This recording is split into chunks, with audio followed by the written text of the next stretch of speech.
Hey everyone, Beth Barany here with How to Write the Future podcast. I'm your host, and I am a novelist, a science fiction and fantasy novelist, and a creativity coach for writers, and a writing teacher, and a filmmaker.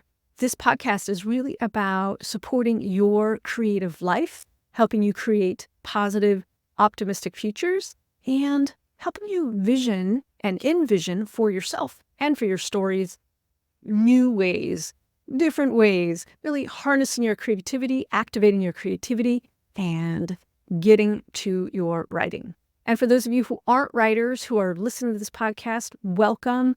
This is for anybody who cares about creating positive, optimistic futures, because I believe with our stories, with our storytelling and telling new stories, we can actually reshape the world, remake the world. Humans have been shaping culture from the very beginning, and we are obviously continuing to do so even today. I really believe that through the stories we tell ourselves, through the stories we tell each other, through our art and all the mediums of art, we're actually impacting what is possible for the human race, for human culture, and in all its incredible diversity. So today I want to talk about one thing that I'm super passionate about, which is how do I go from being a novelist to being a screenplay writer, but more importantly, to making film and making movies. And actually, my passion is TV and episodic storytelling, so telling stories in a TV series. As you listen to this, I'll be on the verge of starting filming for my very first short film, which is a short story or a story that is based on my heroine, Henrietta the Dragon Slayer. This is book one in a trilogy, and I am so proud of this series for so many reasons. So proud of my trilogy and of the story that we're going to be filming, and I have big plans for more stories. And it's a long time coming. I actually wrote the script that we are filming just a small part of. I wrote it 7 years ago, I believe, according to the records I keep. And I got help with a screenplay teacher. I got critique and feedback and notes from various other writers. Even before I wrote this 7 years ago, I actually had been daydreaming about putting Henrietta the Dragon Slayer on the screen. And gosh, that was 17 years ago. And the Henrietta the Dragon Slayer stories, I actually sat down and started writing this book, Henrietta the Dragon Slayer. I started writing it 20 years ago, 20 years ago. But I actually came up with the story idea that would have been 35 years ago. So I wrote this first story when I was 19. I have a girl about to go on an adventure, a heroic person. She was Henrietta the Dragon Slayer even then. Now, when I was a child, when I was a girl, I would read these great fairy tales, folklore. I read tons. That was the first thing I read on my own at 7 years old. And I noticed it was always the boy going on an adventure, Jack and the Beanstalk. And then there's a whole other, like Jack the Giant Killer, Jack and the Seven Giants, and of course, many others. Always a boy going on an adventure, doing heroic, scary things. And I was like, where's the girl? I was brought up in a family where I was told men and women are equal. And I was like, I don't see it. I don't see it in my stories. So that is where the seed came from, is being told one thing, but not finding it in my stories. And this would have been in the early 70s. So thankfully, many things have changed. There are many more women going on adventures. Thank God for that. But we still need more. I still want to do so much more and bring this story out. First, I had to learn how to write novels, which was not easy. And then when I decided I actually wanted to start trying my hand at script writing, I was stumped in many ways because there are some mechanical things, mechanics of writing that I was like, what? How do I do this? And so I was going to today just talk about a few of those things that I've learned. And I also want to give a huge shout out to where did I learn how to get this far. Part of the genesis of me being here today working on my very first short film is that I, by chance, about 9 years ago, heard about a film camp, a summer camp here in Oakland. I live in Oakland, California. It's a film camp called Real Stories that is designed to teach girls and non-binary people how to make a film in 5 days. I'm not kidding you. And they also have a camp to make a film in 2 weeks, in 10 days. So I was just so intrigued by this. And I thought, wow, I have to be involved. I found out I could be a volunteer. I'm like, what do I have? I write fiction. I teach fiction. Let me see how I can be involved. And they're like, sure, come on in. So basically, I was an adult there helping things run on time, really. But all the campers, all the filmmakers, they're making everything. They hold the camera, they write the script, they do the slate, they do everything. And the adults in the room were just like, okay, you need to get XYZ done by a certain time. And I just put myself in the environment so that I could be of support and be an adult volunteer, but also so I could learn. And learn I did.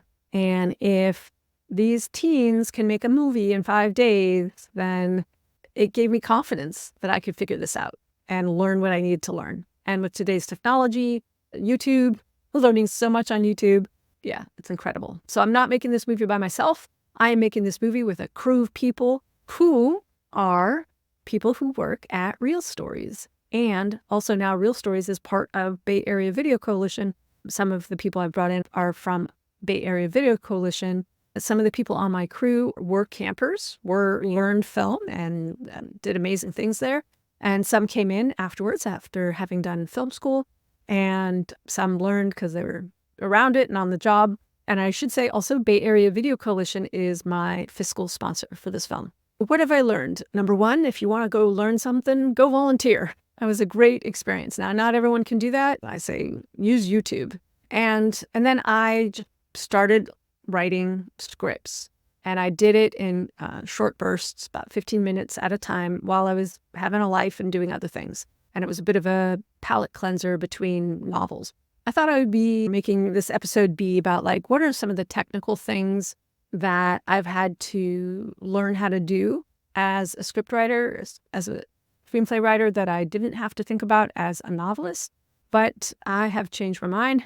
I don't have anything ready for that. Instead, I'm going to really hone in on why I'm gravitating to making films, and really short film right now and episodic television is the dream. And that is because I love the collaborative process and I want to bring in other people's ideas for how the story could be told.